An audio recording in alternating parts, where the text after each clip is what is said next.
শিমুলপুর গ্রামের ছোট্ট এক বাড়িতে দুই বোন বাস করত। আমি দেখতে কত সুন্দরী, গোটা গ্রামে আমার সৌন্দর্যের চর্চা, আর আমার বড় দিদি দেখতে পুরাই বাদরের মতো। আমার মান সম্মান আর থাকলো না।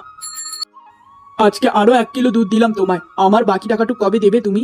দাদা, আমায় আর কিছুদিন সময় দিন। আমি কিছুদিনের মাঝে আপনার পাওনা টাকাগুলো মিটিয়ে দেব। সময় দিতে দিতে তো 1 মাস পেরিয়ে গেল। এমনিতেই তোমার মতো কুৎসিত মেয়ের কাছে দুধ বিক্রি করি বলে অনেকেই আমার কাছে দুধ নিতে চায় না এখন।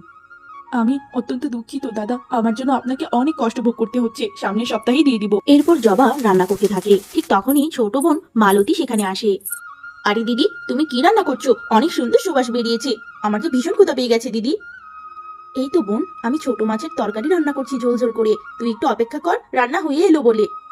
কি কি বললে? তুমি আজকেও ছোট মাছের তরকারি রান্না করছো? এই ছোট মাছ ডাল ভাত খেতে খেতে মুখে আর ভালো লাগে না। একটু মাংসও তো খাওয়াতে পারো দিদি। তুই তো সবটাই জানিস বোন, কত কষ্ট করে সংসারটাকে সামলাতে হয়। তার উপর আমি দেখতে ভালো না দেখে কেউ আমায় কাজও দিতে চায় না। আমি তোকে কথা দিচ্ছি, কালকেই তোকে মাংস ভাত খাওয়াবো। এরপর জবা প্রতিদিনের মতোই জমিদার বাড়িতে কাজ করতে থাকে। তখনই জমিদার গিন্নি টুম্পা সেখানে আসে। এই জবা, তোর ঘর মোছা হলে এই বালতিতে কিছু কাপড় রাখা আছে, সেগুলো পুকুর পাড়ে গিয়ে একটু ভালো মতো ধুয়ে দিস। দেখিস যেন ছিঁড়ে না যায়। নিশ্চয়ই মালকিন, আমি কাজ শেষ করে আপনার কাপড়গুলো ভালো মতো ধুয়ে দেবো। মালকিন, আমার ঘরে আমার বোনটা মাংস ভাত খাওয়ার জন্য ভীষণ আবদার করেছে। আমার বেতনের টাকাটা যদি একটু আগাম দিতেন। জমিদার বাড়ি দেখে কি আমাদের টাকার গাছ আছে যে যখন তখন টাকা চাইবি? এমনিতেই তোর মতো কুচিত মেয়েকে আমি কাজ দিয়েছি, এটাই তো তোর সাত কপালের ভাগ্য। তারপরেও তুই আবার এত টাকা চাস? তোকে আর কাজেই রাখবো না আমি, বুঝেছিস? না মালকিন না, আমি আপনার কাছে হাত জোর করে ক্ষমা চাইছি। আমি আর কোনো দিন টাকা চাইবো না, আমার কাছ থেকে তাড়াবেন না। এরপর জবা পুকুর পাড়ে কাপড় ধুতে চলে যায়। হে বিধাতা, কেউই তো আমায় টাকা দিয়ে সাহায্য করতে চায় না। এদিক দিয়ে বাড়িতে যে বোনটা আমার বসে আছে মাংস ভাত খাওয়ার জন্য, আমি কি করে টাকা জোগাড় করব? কেন আমায় তুমি এত কুৎসিত বানালে? তখনই দুইজন প্রতিবেশী সেখানে আসে। এই, তোকে না বলেছি তুই সকাল সকালে ঘাটের পাড়ে আসবি না? ধেৎ, এই হতচ্ছাড়িটার মুখ দেখে ফেললাম সকাল সকাল। কি যে হবে এবার কে জানে। সর এখান থেকে, সর। হ্যাঁ গো দিদি, আরেকদিন সকাল সকাল এই হতচ্ছাড়ির মুখ দেখে ফেলেছিলাম। এরপর সারাদিন আমার কি যে মন্দ গেল, হায় ভগবান। এই হতচ্ছাড়ি, এরপর থেকে সকালবেলা আর কোনো দিন ঘাটের পাড়ে আসবি না। আমাদের চোখে আর কোনোদিন তোকে পড়েছে তো তোকে মেরে গ্রাম ছাড়া করবো, বুঝেছিস? এসব তোমরা কি বলছো দিদি? আমি যদি সকালবেলা ঘাটের পাড়ে না আসি তাহলে কাপড়গুলো আমি কোথায় ধোবো? এই গ্রামটা কি তোমাদের একার নাকি? আমি দেখতে অসুন্দর বলে কি আমি মানুষ নই? তোমরা সবসময় আমাকে কষ্ট দাও, সবসময়। ভালো লাগে না এইসব আমার। কি মুখে মুখে কথা বলছিস? দেখ তোকে কি করি। আজকে তোকে মেরেই ফেলবো টেকো। দিদি, তুমি তো বলেছিলে আজকে আমায় মাংস এনে খাবে, তারপরেও আজকে তুমি ডাল ভাতই দিলে আমায়। কেন বলো তো, কেন আমায় মাংস দিলে না? বোন, আমি অনেক চেষ্টা করেছি, কিন্তু কোথাও কেউ আমায় টাকা দিয়ে সাহায্য করেনি। তুই তো জানিস সংসারটা কিভাবে চালাই, তারপরও কেন এত বায়না করিস বলতো? মা বাবা কেন যে তোমার মতো দিদির হাতে আমাকে রেখে মরে গেল কে জানে। যার চেয়ে ভালো আমাকেও যদি মা বাবার সাথে বিধাতা উপরে নিয়ে যেত। তোমার মতো কুৎসিত বোনের সাথে থাকতে তো আমার একদমই ভালো লাগে না। তার উপর খাবার দাবারও ঠিক মতো দাও না তুমি আমায়। তোমার মতো বোনকে ধিক্কার জানাই। এত কষ্ট করি একা হাতে লোকের বাড়ি কাজ করি এই সংসারটা সামলাচ্ছি, তোর সকল আশা পূরণ করছি, তারপরও তুই তোর বড় দিদিকে এভাবে বলতে পারলি? ছি ছি ছি, তুই আসলে অনেক স্বার্থপর মালতী। কি আমি স্বার্থপর? তাই না? উচিত কথা বললি আমি স্বার্থপর? আসলে তুমি আমার রূপকে হিংসা করো, তুমি আমায় দেখতে পারো না দিদি। হে ঈশ্বর, তুমি দেখতে আমায় কেন এত কুৎসিত বানালে? কেন আমার মাথা ভরা কেশ দিলে না? মা বাবাও নেই, আমি কার কাছে আমার জীবনের দুঃখ বলবো? আমার নিজের আপন বোন এলাকাবাসী কেউই তো আমায় দেখতে পারে না। পরদিন সকালে এক বৃদ্ধা তাদের বাড়িতে আসে। বাড়িতে কেউ আছো? একটু এদিকে আসো না। সঙ্গে সঙ্গে জবা বাড়ি থেকে বেরিয়ে আসে। তুমি কে গো বুড়িমা? তোমায় তো এর আগে এখানে কোনোদিন দেখিনি। তোমার কি দরকার আমায় বলো তো তুমি। আমি পাশের গ্রামে ভিক্ষে করে সংসার চালাই, আমার দুকুলে কেউ নেই। আজ সকাল থেকে কেউ আমায় একটি টাকা দিয়েও সাহায্য করেনি। এখন যে ক্ষুধায় আমার পেটে ব্যথা উঠে গেছে, আমায় কিছু খেতে দে না রে মা, ক্ষুধায় যে মরে যাচ্ছি আমি। তুমি যে এক হতভাগীর বাড়িতে এসেছো মা, আমার বাড়িতে গত রাতের বাসি ভাত ছাড়া আর যে কিছুই বাকি নেই। তুমি কি সেই বাসি ভাতটুকু খাবে মা? তাহলে বসো, আমি তোমায় খাবারটা এনে দিই। ক্ষুধার সময় যা দিবি তাই স্বর্গ রে মা, জলদি দে। এরপর জবা সে বৃদ্ধাকে খেতে দেয়। সেই বুড়ি গপ গপ করে সব খেয়ে নেয়। বুড়িমা, তোমার সেবা করতে পেরে আমি নিজেকে ধন্য মনে করছি, তবে তোমার সেবাটা আমি ভালো মতো করতে পারিনি গো, তুমি কিছু মনে করো না গো মা। না রে মা, তুই আমায় যে যতন করে সেবা করলি, লোকের বাড়িতে ভিক্ষে যেতে গেলে লোকে তো ধু ধু করে তাড়িয়ে দেয়। মা, তোর মুখ দেখে মনে হয় তুই অনেক কষ্টে আছিস। তোর দুঃখটা কি মা, আমায় খুলে বল। আমি আর আমার ছোট বোন ছোট থাকতে মা বাবা মরে যায়, তখন থেকে একাই লোকের বাড়ি কাজ করে বোনটাকে মানুষ করছি। কিন্তু তারপরেও নিজের বোনের কাছে আমি ভালো হতে পারলাম না, কারণ আমি দেখতে কুৎসিত। কেউ আমায় দেখতে পারে না, কারণ আমি দেখতে কুৎসিত। তুই কান্না করিস না মা।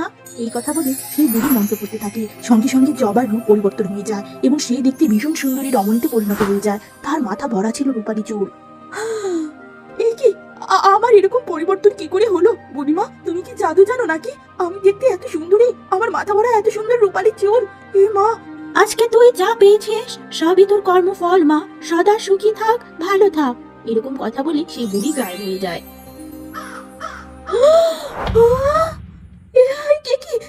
তুমি কে? তোমার চেহারা তো দেখতে আমার বড় দিদির মতো, কিন্তু তুমি তো ভীষণ সুন্দরী।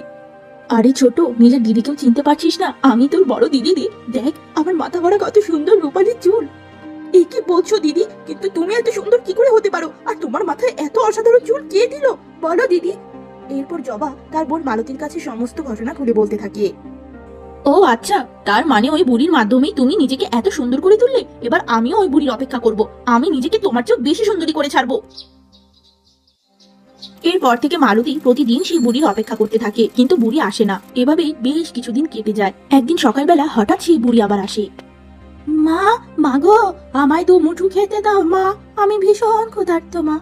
ধুর ধুর, রাখো তো তোমার এসব ভনিতা। তোমার কোনো ক্ষুধা ফুদা নেই, ওইসব আমি জানি। তুমি জাদু জানো তো? তুমি জাদু দিয়ে দয়া করে আমাকে দিদির চেয়েও বেশি সুন্দর করে দাও। আর হ্যাঁ, আমার মাথার চুলগুলো কিন্তু স্বর্ণের চাই, স্বর্ণের। ও, তার মানে তুই নিজেকে সুন্দর করার জন্যই আমার জন্য অপেক্ষা করেছিলে?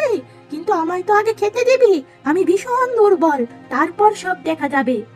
আগে কোনো খাওয়া দাওয়া হবে না, এমনিতেই তোমার মতো বুড়ির জন্য অপেক্ষা করতে করতে আমার কোমর ধরে গেছে। আগে আমায় সুন্দর করবে, এরপর সব হবে। এরপর সে বুড়ি মন্ত্র করতে থাকে। সঙ্গে সঙ্গে মালতীর রূপ পরিবর্তন হয়ে যায়। তার মাথা ভর্তি সোনালী কেশ। আরে বাহ, আমি দেখতে কতটা সুন্দর হয়ে গেছি। এই বুড়ি, যাও, তোমার কাজ শেষ। আর কোনোদিন এখানে আসবে না। যাও যাও বললাম। নিজের কাজ সিদ্ধি হয়ে যাবার পর আমায় আর চিনছিস না? তোর মতো অহংকারী আর স্বার্থপর মেয়ের পরিণাম ভালো হবে না। এরপর সেই বুড়ি সঙ্গে সঙ্গে গায়েব হয়ে যায়। এই যে সখী, দেখ, তোরা তো আমায় বলেছিলি আমার দিদি নাকি কত সুন্দরী হয়ে গেছে, তার মাথায় রূপালী চুল। দেখ, আমি এখন দিদির চেয়ে হাজার গুণে বেশি সুন্দরী হয়ে গেছি। আমার মাথায় স্বর্ণের চুল, বুঝেছিস? তোকে তো দেখতে আগেই বেশি সুন্দর লাগতো মালতী, এরকম চুল তোর মাথায় একদমই মানাচ্ছে না। আমার কাছে তো জবা দিদিকেই বেশি সুন্দরী লাগছে। হ্যাঁ রে সখী, রূপালী চুলটা জবা দিদির সাথে একেবারে মিলে গেছে, কিন্তু এই সোনালী চুলে তোকে একেবারে বুড়ি বুড়ি লাগছে। তবে রে, আমাকে বুড়ি বলিস? এক্ষুনি আমার বাড়ি থেকে বেরিয়ে যা, বেরিয়ে যা তোরা। এরপর মালতীর বান্ধবীরা সেখান থেকে চলে যায়। আরে ইনা, মিনা, তোমরা তো একটু আগে বাড়িতে এলে, এখনই চলে যাচ্ছ কেন? একটু বসে যাও বোন, আমি নাস্তা করে দিচ্ছি তোমাদের, কেমন? আপনার বোনের যে ব্যবহার জবা দিদি, কি করে আর বসবো বলুন তো? আপনার বোনের মতো স্বার্থপর এই দুনিয়াতে আর এক কেউ নেই, বুঝেছেন? জঘন্য মেয়ে একটা। জানো জবা দিদি, মালতী তোমায় একদম দেখতে পারে না। সে সারা দিন রাত শুধুই তোমার ক্ষতি চায় গো। কি খারাপ। এ কি, তোমরা আমার বোনকে ওরম করে বলছো কেন? ও ছোট মানুষ, ওর আগের মাথায় অনেক কিছুই বলে, কিন্তু ও অন্তর থেকে আমায় ভীষণ ভালোবাসে। এরপর থেকে তোমরা কোনো দিন আর আমার বোনকে নিয়ে কিচ্ছু বলবে না। সব দোষ তোমাদের, তোমরাই ওকে উস্কাও। এত কিছু করেও আমি যখন দিদির চেয়ে বেশি সুন্দরী হতে পারলাম না, তাহলে এবার দিদির সৌন্দর্যই আমাকে নষ্ট করতে হবে। আমার চেয়ে বেশি সুন্দরী কেউ হতে পারবে না। জমিদার বাবু, মালকিন, মাসটা তো ফুরিয়ে গেল। দয়া করে আমার কাজের মাইনেটা আমায় দিয়ে দিবেন। অনেক জায়গায় অনেকে ধার দেনা পায় আমার কাছে, তাদের টাকাগুলো শুধিয়ে দিতে পারছি না। দয়া করুন, আর দেরি করবেন না। দেখ জবা, এই মাসে তোকে আমাদের মাইনে দেওয়া সম্ভব নয়। আমাদের অন্যান্য অনেক কাজ আছে, সেখানে টাকা লাগাতে হবে। তুই অন্য কোথাও দেখ।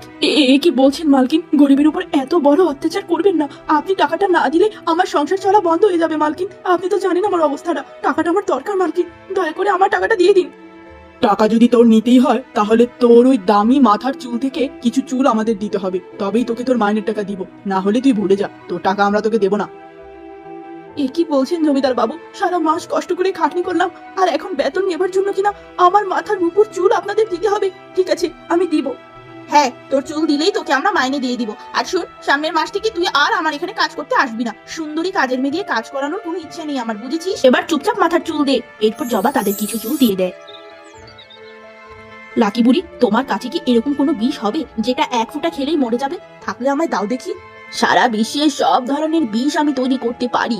এক ফোঁটা খেলেই বুকের ভিতর ঝাঁঝরা হয়ে যাবে এমন বিষও আমি তৈরি করতে পারি, কিন্তু সেই বিষ আমি তোমায় দিব এক শর্তে। তোমার মাথার কিছু সোনার চুল আমায় দিতে হবে। এটা কেমন কথা লাকি বুড়ি? তোমার বিষের যে দাম, আমি তোমায় সেই দাম দিব। আমার মাথার সোনার চুল আমি কেন দিতে যাব শুনি? পাগল নাকি তুমি? আমি কি পাগল নাকি? সামনে সোনার জিনিস থাকতে আমি কাগজের তৈরি টাকা নেব? যদি সোনার কিছু চুল দাও তবে বিষ বানিয়ে দেব। ঠিক আছে বাবা, ঠিক আছে, যা চাইছো তাই দিব, কিন্তু বিষ কিন্তু অনেক শক্তিশালী হওয়া চাই। দিদিকে শেষ করার জন্য আমি সমস্ত চুলও দিয়ে দিতে পারি। এরপর মালতী তার মাথার সোনার চুল দিয়ে ভয়ানক এক বিষ কিনে নিয়ে যায়। এরপর মালতী রান্নার মাঝে ভয়ানক বিষ মিশিয়ে দেয়। জবা দিদি, তোমার জন্য অনেক শখ করে জীবনে প্রথম রান্না করলাম, খেয়ে জানাও কেমন হলো। ভালো না লাগলে বকো না কিন্তু আমায়, কেমন? তুই তুই আমার জন্য রান্না করেছিস তোর নিজের হাতে বোন? এই খাবার আমি কি করে মন্দ বলতে পারি বোন? তুই আমায় এতটা ভালোবাসিস? হ্যাঁ, হ্যাঁ, হ্যাঁ দিদি, আমি আমার সকল ভুল বুঝতে পেরেছি। এই জগতে তুমি ছাড়া আমার আপনার কে আছে বলো তো? আমি আর তোমায় কষ্ট দিব না দিদি। খাবারটা জলদি খাও না দিদি, খাও। ঠিক তখনই সেখানে এক পরী এসে হাজির হয়। পরীর জাদুতে সঙ্গে সঙ্গে মালতী ন্যাড়া হয়ে যায়। সে দেখতে ভীষণ কুৎসিত হয়ে গেছিল। ছোট বোনের এমন রূপ দেখে জবা আকাশ থেকে পড়ে। এ কি? এই তুমি কে পরি? উড়ে এসে ঝুলে বসে আমায় দেখতে এমন করে দিলি কেন? হ্যাঁ, আমায় ঠিক করে দাও বলছি, ঠিক করে দাও। তুমি কে? কেন আমার বোনকে তুমি এত কুৎসিত করে দিলে? তুমি দয়া করে ওর মাথার চুল ফিরিয়ে দাও। আমি হলাম বোবা পরি। আমি হলাম সেই বিদ্যা যে কয়েকদিন আগে ছদ্মবেশ ধরে তোমাদের বাড়িতে এসেছিলাম। বিধাতা আমায় নিযুক্ত করেছেন পৃথিবীর খারাপ মানুষদের শাস্তি দেবার জন্য, ভালো মানুষদের পুরস্কার দেবার জন্য। তোমার বোন তোমায় যে খাবারটি দিয়েছি সেই খাবারে বিষ আছে। সেই খাবার খেলে তুমি মরে যাবে। তোমার বোনের পাপকর্মের শাস্তি সে পেয়েছে। হ্যাঁ রে মালতী, আমি তোকে নিজের সন্তানের মতো কোলে পিঠে মানুষ করলাম, আর আজকে না তুই আমাকে বিষ দিয়ে মেরে ফেলতে চাইছিলি? তুই এত স্বার্থপর! ছি, তোর মতো স্বার্থপর বোন আমার প্রয়োজন নেই, প্রয়োজন নেই। আমার ভুল হয়ে গেছে দিদি, আমি বুঝতে পারিনি। দয়া করে এই পরীকে আমায় ঠিক করে দিতে বলো। আমি কি করে বাঁচবো এভাবে?